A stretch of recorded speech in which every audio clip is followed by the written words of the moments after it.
மரியாதை நிமித்தமாக ஆளுநர் அவர்களை சந்தித்தேன். ஏன்னா கட்சி புது பொறுப்பு கொடுத்துருக்கு, அதனால் ஃபஸ்ட்டு சிட்டிசன் ஆஃப் தமிழ்நாடு, அதனால் அவரை பார்த்து இந்த அவருடைய வாழ்த்துக்களை பெற்று வந்திருக்கேன். அவ்வளோதான். 1.5 மணி நேரம் தமிழக அரசியல் விவகாரம். நேற்று அஜித் தோவால் வந்து சந்திச்சுட்டு போயிருக்காங்க. இன்றைக்கி நீங்கள் சந்திக்க வேறு ஏதாவது விவகாரம் இல்லை, வேறு டிஸ்கஸ் பண்ணதை பற்றி எதுவும் பேசலை. அரசியல் நிலவரம், தமிழ்நாடு அரசியல் நிலவரம் இல்லை, நான் தான் சொல்கிறேனே, ஆளுநர் அவர்களோடு நான் பேசியதில் வெளியில் தெரிவிப்பதற்கு ஒன்றுமில்லை. அவருடைய வாழ்த்துக்களை பெற மரியாதை நிமித்தமாக சந்தித்தேன், வாழ்த்தினார், வந்திருக்கேன். முன்னாள் அமைச்சர் செந்தில் பாலாஜி விவகாரத்தில் ஊழல் தடுப்பு வழக்கில் கைது செய்வதற்கு, வழக்கு பதிவு செய்து விசாரிப்பதற்கு தமிழக ஆளுநர் வந்து நேற்று ஒப்புதல் கொடுத்திருக்காரு தமிழக அரசுக்கு. அது ஜனவரி மாதம் பரிந்துரை பண்ண கடிதத்துக்கு ஏற்கனவே நீங்கள் 5 வருஷத்துக்கு முன்னாடி குளித்தலையில் தமிழகத்தினுடைய மாண்புமிகு முதலமைச்சர் அவர்கள் அப்போ எதிர்கட்சி தலைவராக இருந்த பொழுதே அவர் சர்டிஃபை பண்ண ஊழல்வாதி செந்தில் பாலாஜி. என்ன, அதுக்கு இப்போ அனுமதியும் கிடச்சிருக்குன்னா வரவேற்கத்தக்க விஷயம். ஏன்னா அன்றைக்கி திரு ஸ்டாலின் எதிர்கட்சி தலைவராக இருந்தவர் என்ன சொன்னார்? திமுக ஆட்சிக்கு வரும், திமுக ஆட்சிக்கு வந்தால் செந்தில் பாலாஜி சிறையில் இருப்பார்னு. ஆண்டவனே அதை நடத்தியிருக்கான். திமுக ஆட்சிக்கு வந்தது, செந்தில் பாலாஜி ஜெயிலுக்கு போயிருக்கார். அதனால் இதுக்கு அனுமதி கொடுத்திருந்தால் வரவேற்கத்தக்க விஷயம். நன்றி. கார் ரேஸ் நடக்குது. விளையாட நினைக்கிறவங்க விளையாடுறாங்க. அதில் அனுமதி கிடைப்பதில் ஒரு நீண்ட இழுபறி இருந்தது. அதை எப்படி பார்க்குறீங்க? நான் என்ன சொல்கிறேன், அதெல்லாம் டெக்னிக்கல் இஷ்யூஸ், லீகல் இஷ்யூஸ், அந்தந்த டிபார்ட்மெண்ட் அதுபடி ஃபாலோ பண்ணின்னு இருக்காங்க. அதனால் இந்த ரேஸில் பார்ட்டிசிபேட் பண்ணுற எல்லாருக்கும் என்னுடைய வாழ்த்துக்களை தெரியும். பாஜகவுடைய கட்சி பணிக்கான முக்கியத்துவம் அடுத்து எப்படி இருக்கும் சார்? என்ன ஏற்கனவே நாளையிலிருந்து 45 நாட்கள் பிஜேபியினுடைய கட்சி விதிகளின்படி 6 ஆண்டுக்கு ஒரு முறை அகில இந்திய தலைவர்லேருந்து எல்லாருமே மெம்பர்ஷிப்பை ரினியூ பண்ணணும். அதனால் இப்போ ரினியூ பண்ணுறதுக்கான பணி நாளையிலிருந்து துவங்குகிறது. இது அக்டோபர் 15 வரை இருக்கும். ஆல் இண்டியா லெவலில் ஒரு பூத்துக்கு 200 பேர் சேர்க்கணும் அப்படிங்கிறது டார்கெட் கொடுக்கப்பட்டிருக்கு.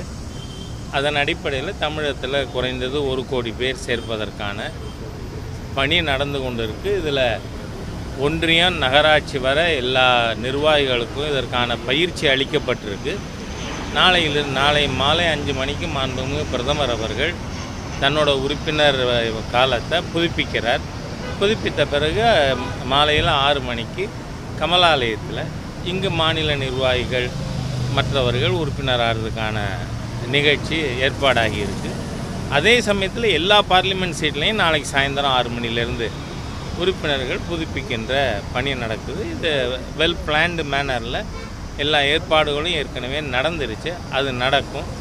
அதற்கு பிறகு அன்றாடம் மக்களை பாதிக்கின்ற விஷயங்கள் பாரதிய ஜனதா கட்சி எடுத்துக்கொண்டு அதற்கான தேவை ஏற்பட்டால் போராட்டம் நடத்துவது, மக்களிடம் எடுத்து செல்வது ஆகிய பணிகளில் நாம் ஈடுபடுவோம். அப்படின்னு யார் சொன்னது?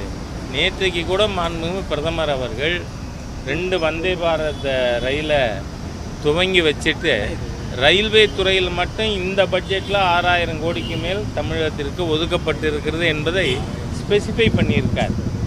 இவங்க இந்த 10 வருஷத்தில் சென்ட்ரல் ப்ராஜெக்ட்ஸு சென்ட்ரல் அரசாங்கத்தினுடைய இதுகள் பூராமல் 10.6 lakh crores தமிழ்நாட்டுக்கு நிதி கொடுக்கப்பட்டிருக்கு. இது இவங்க திமுக காங்கிரஸ் கூட்டணி இருந்ததில்ல, 2004லேருந்து 14 வரை எவ்வளோ வந்தது? 2.3 lakh crores. அதை போல் 4 மடங்கு என்டிஏ ஆட்சியில் வந்திருக்கு. அதனால் நான் என்னோடய கேள்வி கோயம்புத்தூரில் நேற்றைய முன்தினம் கேட்டிருக்கேன். அதுக்கு தமிழகத்தினுடைய நிதியமைச்சர் அவர்களோ அல்லது மாண்புமிகு முதல்வரே இதுக்கு பதில் சொல்லணும். உங்களோட சென்ற ஆண்டு பட்ஜெட்டில் எத்தனை % ப்ரொடக்டிவ் எக்ஸ்பெண்டிச்சர், கேபிட்டல் எக்ஸ்பெண்டிச்சருக்கு அலாட் பண்ணியிருக்கீங்க? You come out clean. முதல் ஒரு ஒயிட் பேப்பர் தமிழகத்தினுடைய மரியாதைக்குரிய நிதி அமைச்சர் கொடுங்க. இங்கே எதுவுமே இன்வெஸ்ட்மெண்ட் வந்து ஒரு இன்ஃப்ராஸ்ட்ரக்சருக்கு மூலதனத்துக்கு செலவே பண்ண மாட்டிங்கன்னா அது சென்ட்ரல் கவர்மெண்ட் ப்ராஜெக்ட்ஸ் தான் நடந்துட்டுருக்கு. ரேஷனில் கொடுக்குற 5 கிலோ அரிசி 1 கிலோ பருப்பு கூட ஸ்டேட் கவர்மெண்ட்டுக்கு பங்கு இருக்கா? கிடையாது. 80 கோடி பேருக்கு நாடு பூரா கொடுத்துட்ருக்கோம்.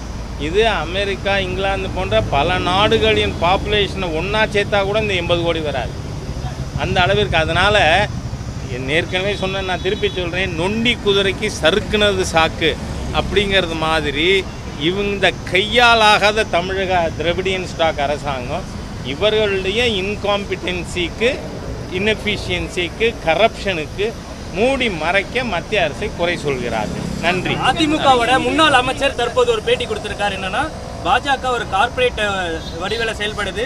மாநில தலைவர் டெல்லி போயிருக்காரு, போர்ட் ஆஃப் டைரக்டர் லண்டன் போயிருக்காரு, போர்ட் ஆஃப் டைரக்டர் மேனேஜர்லாம் இப்போ ஒரு 5 பேரை நியமிச்சிருக்காங்க அப்படின்னு ஒரு கருத்தை சொல்லியிருக்காரு. நான் என்ன சொல்கிறேன், அதிமுக எப்படி செயல்படுது? அப்போ நண்பர் எடப்பாடியார் அவர்கள் சேர்மனா, எம்டியா ஏடிஎம்கேல? யோசிக்கணும்ல. ஏதோ வார்த்தைகள் இருக்குங்கிறதுக்காக பேசிகிட்டு இருக்கக்கூடாது. நான் பாரதிய ஜனதா கட்சியில் கட்சி துவங்கியவன்.